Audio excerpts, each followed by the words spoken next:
Okay, last video I said I want to share satu kisah benakan. So this is about a young girl. Dia 16 tahun je. So dia tak ada masalah kesihatan apa-apa. Dia datang ke hospital dengan sakit perut yang secara tiba-tiba lah. So bila dia sampai ke kecemasan, mula-mula dia dirawat untuk suspected urinary tract infection. Dan lepas tu dia orang suspect keracunan makanan juga sebab dia ada muntah-muntah.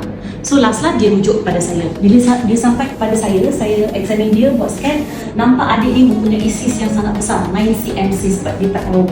So bila dia present dengan sakit perut ni, kita terpaksa buat pembedahan lah sebab takut cyst ni twisted kan. So let's follow me and see what's happening in operation theatre.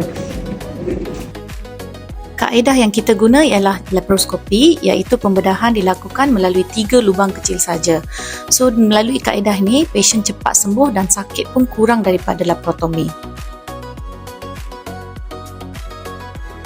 So ini adalah cyst yang kita nampak dalam scan tadi. Saiz dia lebih kurang 9 cm lah. Ini kilang telur dengan fallopian tube belah kanan, dia normal. Rahim dia kat tengah tu pun nampak normal.